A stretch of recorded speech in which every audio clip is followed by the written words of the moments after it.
Doctor Aamir Liaquat जो हैं उनके बेटे और बेटी की तरफ से जो यहाँ मौजूद हैं, अहमद हमारे साथ मौजूद हैं, दुआ हमारे साथ मौजूद हैं और उनकी एक्स वाइफ फर्स्ट वाइफ जो हैं वो भी हमारे साथ मौजूद हैं। ठीक है ना। तो ये हमने पिटीशन इसलिए लगाई थी कि जो एकदम से एक नया सिलसिला शुरू हो गया था कि एक स्ट्रेंजर वो कोर्ट में गए हैं और मैजिस्ट्रेट की कोर्ट में जाके उन्होंने ऑर्डर भी करवा लिया बॉडी एक्सह्यूम करवाने का।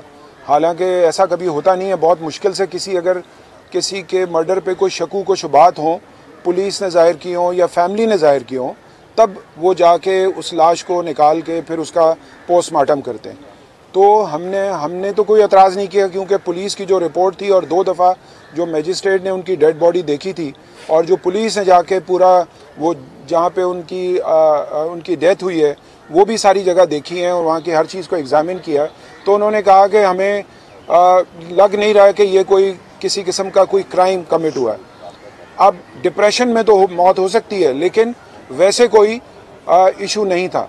तो उसको बुनियाद बनाते हुए मैजिस्ट्रेट ने कहा कि जी उस पर प्रॉपर्टी का डिस्प्यूट है। अपनी तरफ से जो है वो पिटिशनर ने डाला, जिसने भी दरख्वास्त दी, एक स्ट्रेंजर ने जिसको ना डॉक्टर साहब जानते हैं ना फैमिली जानती है। फैमिली ने पहले ही 2 दफ़ा जब मैजिस्ट्रेट ने लाश को एग्जामिन किया था तो उन्होंने रिपोर्ट दी थी कि इनके बॉडी पे कोई मार्क ऑफ वायलेंस नहीं है। पुलिस ने भी कहा था कि कोई मार्क ऑफ वायलेंस नहीं है, तो लिहाजा इन्होंने कहा था कि हम पोस्टमार्टम नहीं करवाना चाहते। जब फैमिली ने कह दिया पोस्टमार्टम नहीं कराना चाहते, पुलिस ने कहा कि हमें कोई किसी किस्म का डाउट नहीं है किसी क्राइम का, तो फिर ये मैजिस्ट्रेट ने जो ऑर्डर किया वो एक इलीगल ऑर्डर था। और अगर इस तरह होने लगे तो पाकिस्तान में फ्लड गेट खुल जाएगा। हमने अपनी पिटिशन में ये कहा है कि बेनज़ीर भुट्टो का, हालांकि जिस तरह का एक बहुत बड़ी वो शख्सियत थी और प्राइम मिनिस्टर थी, उनका भी पोस्टमार्टम उनकी फैमिली ने कहा तो नहीं हुआ, और इसी तरह लियाकत अली ख़ान का भी पोस्टमार्टम नहीं हुआ था।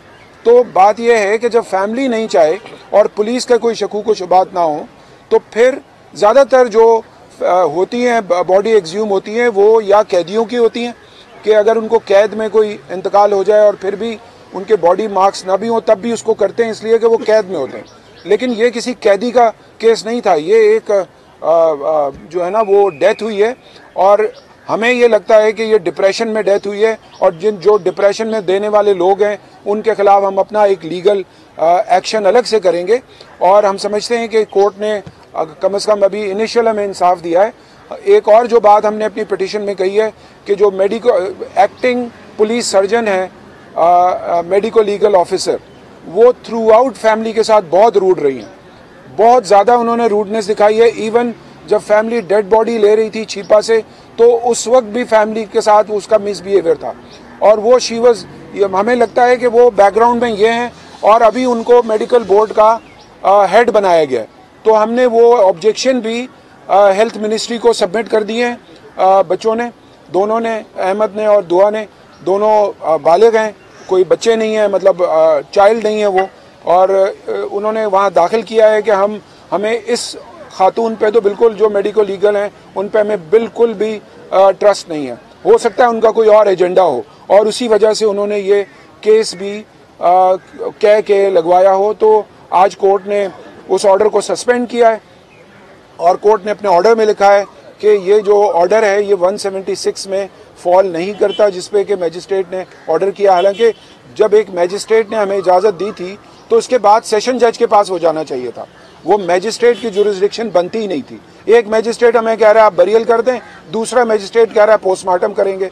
तो ये जो कॉन्फ्लिक्ट है और जो सिचुएशन है, लीगल पॉइंट्स हैं और लीगल इश्यूज हैं, उसको हमने कोर्ट के सामने रेज किया है। अब कोर्ट ने अपेरेंटली 29 की डेट दी है हमें और हम 29 को फिर हम कोर्ट के सामने होंगे। कोर्ट ने नोटिस किया सबको, वो नोटिस सर्व होगा और उस पर फिर अगली दफ़ा हम 29 को। जी सर, एक चीज़ बता दें, वैसे बड़े एहतराम के साथ हाँ है कि उनकी फैमिली के लिए दुख का मौका है। जी जी आप बता दें या बाद में जी बात कर दें जी कि आमिर साहब तो आप इस दुनिया में नहीं रहे, उसके बाद उसका जो पॉलिटिकल एक प्रोसेस, यानी कि वो इलेक्शन वगैरह होगी, तो आपकी फैमिली में से कोई हिस्सा लेने के लिए जा रहा है इलेक्शन? वो कह रहे हैं कि वो जिस तरह इलेक्शन लड़ते थे आप, अभी फ़िलहाल तो देखें, फ़िलहाल तो ये गम में है, अभी तो इनके गम ही ख़त्म नहीं हुए। ये सारी चीज़ें तो बेटा जो है वो लंदन में जो है ना वो जॉब करता है, इंजीनियर है माशाल्लाह ये।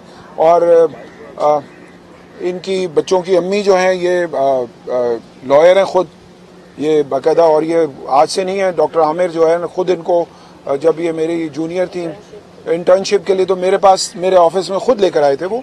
तो माशाल्लाह से ये एजुकेटेड हैं, ये ज़ारे खुद डिसाइड करेंगे कि इन्होंने आगे पॉलिटिकल करियर अडॉप्ट करना है या नहीं करना है, ये तो बात की बातें। लेकिन जो हालात हैं इनके लिए तो बहुत ये गमज़दा हैं कि हर तरफ से इन पे बुछाड़ हो रही है हमलों की। और जिस तरह से उस आमिर लियाकत की डेथ हुई है, डॉक्टर आमिर लियाकत की, वो आपको पता है कि डिप्रेशन में जिस तरह से वीडियो रिलीज़ की गई हैं और जिन्होंने किया है, आई थिंक कानून उनको खुद उसका वो प्रोसेस होगा जो हम उसको आगे करेंगे। सर, उसके जिसने वीडियो रिलीज की थी उसके खिलाफ बाकायदा केस भी हो गया जी। आप लोग फरीक बनेंगे कि उस केस को प्रोसीड किया जाए? देखें, वो किसी एनजीओ ने फाइल किया है और हम ये इरादा रखते हैं कि वो एप्लीकेशन फैमिली की तरफ से जानी चाहिए ताकि फिर कोई उस पर किसी किस्म की बार्गेनिंग या किसी किस्म का कॉम्प्रोमाइज़ वो उस तरह से बहुत सारे लोग कर देते हैं, तो उसका ख्याल करते हुए हम ये चीज़ें करेंगे। वी हैव रिस्पेक्ट के लोगों ने साइबर क्राइम का केस दाखिल किया और हम उनके खिलाफ नहीं हैं, लेकिन हम अपनी एप्लीकेशन भी कोर्ट में उसमें डालेंगे FIA में, और फिर उसको हम अपना जो एक ड्यू कोर्स होगा उसको हम करेंगे। यानी कि जिसने वीडियो रिलीज की थी उसके खिलाफ जी बिल्कुल, वो हम करेंगे बिल्कुल। ठीक है जी, थैंक यू जी, बहुत शुक्रिया।